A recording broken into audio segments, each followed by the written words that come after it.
राज्यातील पावसामुळे झालेल्या नुकसानाची केंद्राने दखल घेतली आहे। मुख्यमंत्र्यांकडून केंद्रीय गृहमंत्री अमित शहांनी माहिती घेतल्याचं समजतंय। केंद्र सरकार सर्वतोपरी मदत करेल असं आश्वासन अमित शहांनी दिलंय। राज्यातल्या पूर परिस्थितीची माहिती केंद्रीय गृहमंत्री अमित शहांनी मुख्यमंत्री देवेंद्र फडणवीसांकडून घेतल्याचं समजतंय आणि केंद्र सरकार सर्वतोपरी मदत करेल असं आश्वासन अमित शहांनी दिलेलं आहे।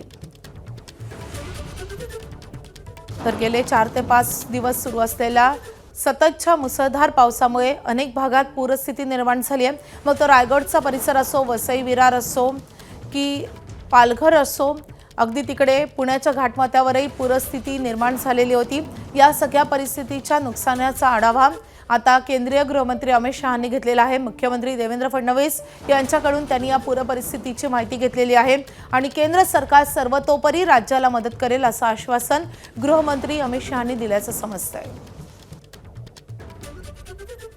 अभिषेक मुठाळ सध्या आपल्या सोबत आहेत। अभिषेक, अमित शहांनी नेमकं काय आश्वासन दिलंय? फडणवीसांकडून काय माहिती घेण्यात आली आहे? एकूणच मुख्यमंत्री आणि अमित शहा यांची आपल्याला काल बैठक होताना दिसलेली होती। एकूणच जे नर्मदा प्रकल्प आहे, नर्मदा प्रकल्पामधल्या अनेक अडचणी ह्या आपल्याला समोर येताना दिसलेल्या होत्या।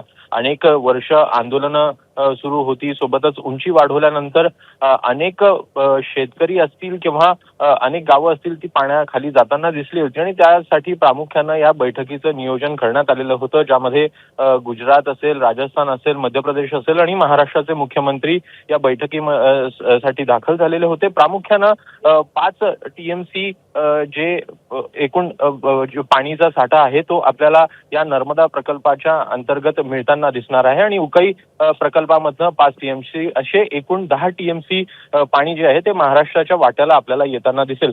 प्रामुख्यानं अनेक वर्षाची ही आपल्याला मागणी पाहायला मिळत होती, जी आता सोडवण्यात आलेली आहे आणि अनेक जे प्रश्न प्रलंबित होते, सोबतच जे अनेक शेतकऱ्यांचे प्रश्न होते ते देखील यामधनं आपल्याला मार्गी लागताना दिसणार। प्रामुख्यानं एकूणच यात मध्य प्रदेश असेल किंवा महाराष्ट्र असेल, अनेक अडचणी या दोन्ही राज्यांना येताना दिसत होत्या आणि त्यामुळे या बैठकीचं नियोजन करण्यात आलेलं होतं आणि जवळपास राज्याच्या वाट्याला आता आपल्याला 10 TMC पाणी हे मिळताना दिसणार आहे।